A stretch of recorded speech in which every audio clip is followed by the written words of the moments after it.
చేయడం మానేస్తే అప్పుడు జనం దగ్గరికి వెళ్ళరు వ్యాపారస్తుడని. కానీ ఈ రూట్లో అడుగులు వేస్తున్నట్టు కనబడుతుంది ఈ ఉదంతంలో. కానీ తాజాగా చంద్రబాబు గారిని కలిసి ఏం మాట్లాడారు సార్? ఖచ్చితంగా బియ్యం దొంగలు పట్టుకోవాలి, వాళ్ళ భర్తం పట్టాలి అని నిన్న మీటింగ్ లో కూడా చాలా గట్టిగా మాట్లాడారంట. దీని గురించేనా అంటే నాకు అక్కడ బగ్గు లేదు, లేకపోతే అక్కడ బాత్రూంలో కూడా ఎవరు లేరు కాబట్టి తెలియదు వాళ్ళు ఏం మాట్లాడారు అన్నది. సాధారణంగా వాళ్ళు ఎవరన్నా ఇద్దరు రహస్యంగా కూర్చుని మాట్లాడుకున్నప్పుడు ఊహాజనితంగా ఈ టైంలో జరిగే బర్నింగ్ ఎఫ్ఐఆర్ మీద మాట్లాడేశారు అనేటటువంటిది మనం రాసేసుకోవచ్చు.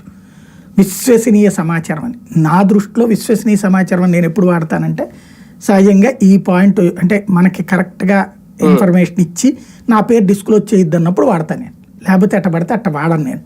కాబట్టి అక్కడైతే వాళ్ళు అట్ట మాట్లాడుకున్నారా లేదా అన్నది మనకు తెలియదు. బేసిక్ సమస్య ఏంటంటే ఇక్కడ దీంట్లో కావాల్సినటువంటిది ప్రధానమైనటువంటి చర్చ ఈ అంశం తెర మీదకి రావాలి. ఏది చట్టం కావాలి. ఇప్పుడున్నటువంటిది ఏంటంటే విదేశాలకి బియ్యం ఎగుమతి చెయ్యొద్దు అని ఒకటి సార్ పవన్ కళ్యాణ్ అడ్డుకునే ప్రయత్నం జరిగింది అనేది బలంగా చెప్తున్నారు.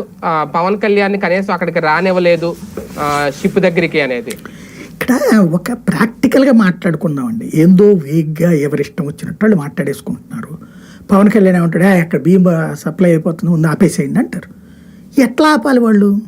ఎందుకు ఆపాలి?